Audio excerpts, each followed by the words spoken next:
আসসালামু আলাইকুম, কি অবস্থা সবার? কেমন আছেন সবাই? আলহামদুলিল্লাহ, আশা করি সবাই অনেক ভালো আছেন। অনেকদিন ধরে ভাবছি মুরগির শেডটিতে পাশের এই পর্দাটি লাগাবো, কিন্তু লাগাবো বলে অনেকদিন ধরে বলতেছি, কিন্তু লাগাইতে পারতেছি না। তো হঠাৎ করে সিদ্ধান্ত নিলাম যে আজকে লাগিয়ে ফেলি। তো এগুলো যেহেতু পাশের পর্দা, আর এই পর্দা লাগানোর জন্য লাগবে অবশ্যই ছোট পিন জাতীয় লোহার পেরেক। সেই পেরেক কেনার জন্য চলে আসলাম দোকানে। তো দোকানদার ভাইকে বলার সাথে সাথে সে আমাকে কিছু পেরেক দিয়ে দিল। সেই পেরেক গুলো নিয়ে খুব তাড়াতাড়ি বাসা চলে আসলাম। এসেই প্রথমে আমি যেহেতু পর্দাটি ভিতর থেকে টাঙিয়ে রেখেছি, তো টাঙিয়ে রাখা থেকে এক এক করে রশিগুলো ছুটিয়ে নিচ্ছি। যেহেতু পর্দাটি বেশ বড়, তাই একটু আস্তে আস্তে করে দড়িটা আলাদা করে ছুটিয়ে নিতেছি, আর এতে করে একটু সময় লাগতেছে। তো এখানে সময় লাগলে কিছু করার নাই, যেহেতু পর্দাটা ভালো করে ছুটাতে হবে। অবশেষে পর্দাটি ছুটিয়ে নিয়ে বাইরের দিকে চলে আসলাম। পর্দাটি বাইরে বের করে নিয়ে এসে লম্বি করে সাইড দিয়ে দিয়ে দিতেছি। যেহেতু পর্দাটি বাইরের দিক থেকে টাঙিয়ে দিব, তাই ফাঁস দিয়ে এটা ভালো করে মেলে দিতে। তাছাড়া বাইরে থেকে মেলে দেওয়ার একটাই কারণ যে এটা ঠিকঠাক মতন আছে কিনা এবং মাপ মতন আছে কিনা। পর্দাটির এক মাথা গাছের সাথে শক্ত করে বেঁধে দিলাম। বেঁধে দিয়ে পর্দাটি আমি ভালো করে মেলে দিতেছি,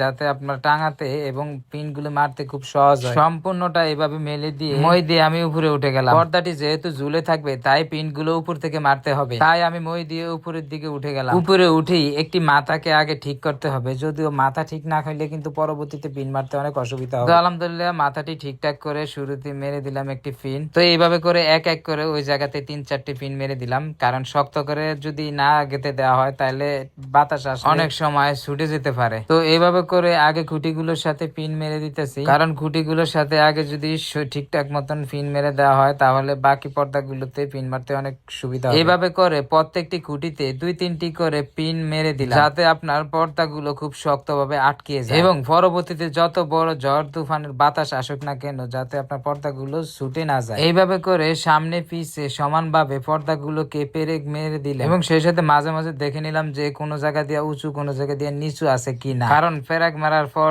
যদি উঁচু নিচু থাকে, তাহলে বাতাস বা বর্ষা আসলে কিন্তু খামারের ভিতরে বৃষ্টির হিসলা যাইতে পারে, আর তখন যদি খামারের ভিতরে বৃষ্টির হিসলা যায় তাহলে মুরগির লিটার ভিজে যাবে, তখন মুরগি থাকতে অনেক অসুবিধা হবে। তাই এই বিষয়গুলি মাথায় রেখে পর্দাটাকে ঠিকঠাক মতো মাপজোপ দিয়ে টাঙিয়ে দিয়ে দিলাম, এবং কোনো জায়গা দিয়ে একটু পরিমাণ উঁচু বা নিচু আছে কিনা সেটাকে খুব নিখুঁত ভাবে যাচাই বাছাই করে টাঙিয়ে দিলাম, কারণ পরবর্তীতে যদি কোনো উঁচু নিচু থাকে তাহলে ভিতরের পানির হিসলা যাওয়ার সম্ভাবনা থাকে। তো এইভাবে করে পাশের পর্দাগুলোতে পেরেক মারা প্রায় শেষের দিকে, আর মাত্র এই খুঁটিটিতে পেরেক মারলে শেষ হয়ে যাবে। তো আজকের পর্দাটি টাঙানো এই পর্যন্তই শেষ হয়ে গেল। সেই সাথে আমাদের ভিডিওটি আজকের মতো এই পর্যন্তই। তো আমরা আমাদের খামারের সকল কার্যক্রম আমাদের এই ভিডিওর মাধ্যমে আপনাদেরকে দেখানোর চেষ্টা করি। আমাদের খামারের ভিডিওগুলো যদি আপনাদের কাছে ভালো লেগে থাকে, তাহলে অবশ্যই আমাদের চ্যানেলটি সাবস্ক্রাইব করে আমাদের পাশে থাকবেন। ধন্যবাদ সবাইকে। আসসালামু আলাইকুম।